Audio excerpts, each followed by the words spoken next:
back to school. And it's not until you become a parent and have kids that you realize the quiet cacophony that goes into the inconspicuous planning of back to school. I could explain it, but it's not the same. I remember back in grade school, my mom would make me lunch every single day. And it was the one thing she never had to plan for because it was the same exact thing every time. Peanut butter, the crunchy kind, and jelly on white bread, sliced diagonally. That triangle slice was for, you know, gripping? No snacks though. I actually have a funny story that I'll mention in the next segment. This recipe is 3 basic ingredients at its core, and everything else are simply add-ins. A natural nut or seed butter, liquid sweetener of your choice, and whole rolled oats. I basically put oats in everything, except for dinner. But don't tempt me. For the seed or nut butter, you're looking for that real natural runny stuff. You know, where like the oil separation happens.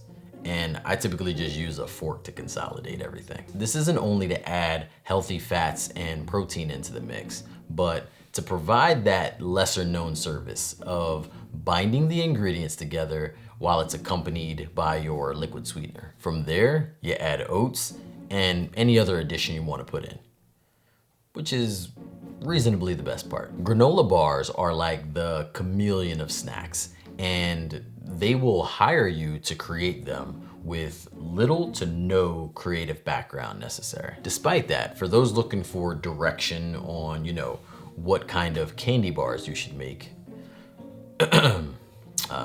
granola bars, choose a theme. Maybe you want it high protein packed. So you could go with like a bunch of mixed nuts or maybe even some seeds. You can do an antioxidant heavy one. For me, that would look like a blend of, you know, probably mixed berries. Or just make it easy and copy your favorite kind bar out there. That, however, does bring up a good point. These bars are the soft and chewy type. Nevertheless, you can make them crispy like those Nature Valley bars that you bite and the whole thing just shatters like glass and goes everywhere. And all you have left is like one more bite where your fingertips were gripping the bar. Those bars are like first date material. Bake the bars at 325 degrees Fahrenheit for about 25 to 30 minutes. Once it cools, head on over to a freshly cleaned carpet and take a bite of that bar. Whoever just cleaned it is going to love you.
Funny story, in about 6th or 7th grade, for about 2 months, I started stashing my peanut butter and jelly sandwiches underneath my bed. Well, it was like the first day of school, and there was this girl. I know what you're thinking.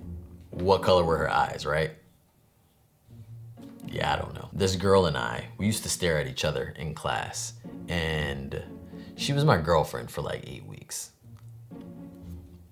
Although I still hadn't said hi yet. but I could tell. I would never see her in the cafeteria, so it was clear she didn't like peanut butter and jelly sandwiches. Just for context, I might have been the only kid eating a peanut butter and jelly sandwich out of like a couple hundred. So I started taking mine home, and because I felt guilty, started putting them under my bed. One day, I sit in a complete different part of the cafeteria. Never sat there before, but I find the girl. And yeah, she's eating a peanut butter and jelly sandwich. And it's cut down the middle. And she had a snack. I was so upset, I broke it off with her.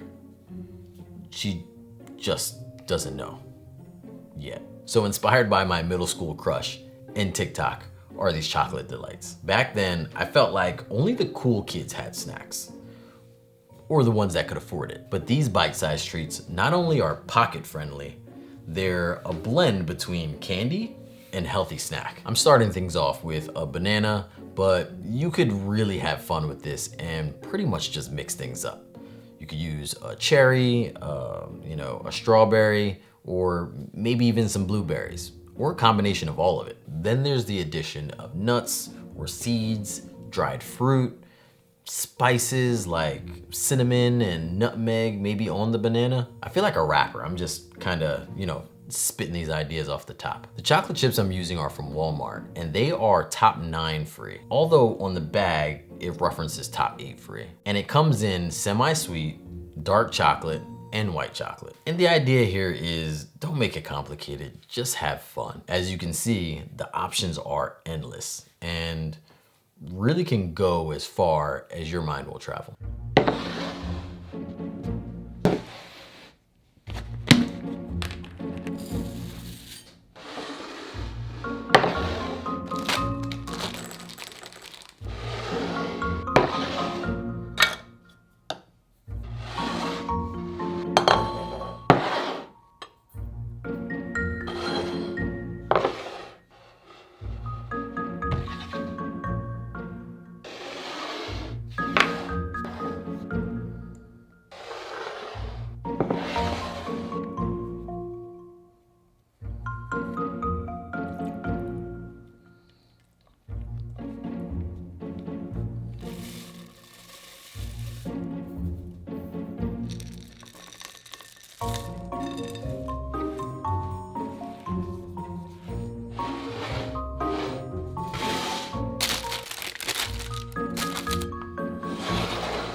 Today's snacks have been geared towards back to school, but there's absolutely no reason you couldn't use them for back to work or hiking or traveling, anything of that sort. Snacks often get overlooked. They're seen as between the scenes kind of material. The classic, I need to make it to my next meal.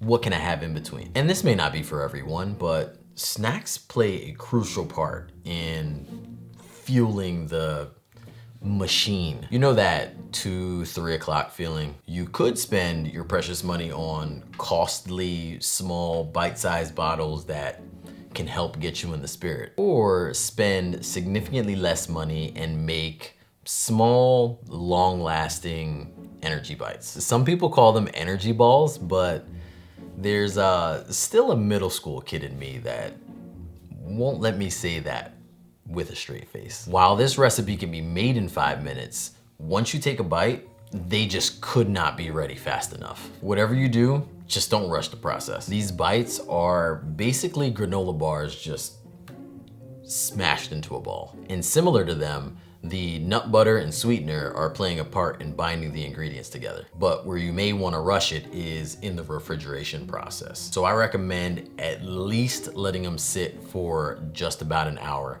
before you touch them. In this recipe, I use normal sized chocolate chips, but if you can find like the mini chips, I like them better because the chocolate can become more of a noticeable part of the ingredients rather than playing the part of like a cohesive team to make a good flavor. You saw me make somewhere between 9 and 10 of these bites, and the cookie scoop I was using is 2.5 to 3 tablespoons. I do that when I'm making them for myself. When I'm making them for the kids, I actually use a smaller cookie scoop, somewhere between the, I wanna say like 1.5 to 2 tablespoons, and that obviously will make the ingredients go even further. Each one of the recipes today you can store in the refrigerator or in the freezer. As for the granola bars and the bites, I would definitely use a piece of parchment paper or wax paper just in between them if you're planning to stack them together. This is going to prevent them from sticking to each other and pretty much just becoming like one large glob of something. They will keep for about a week or two in the refrigerator. In the freezer, you can have them for a few months. All the recipes are linked in the description,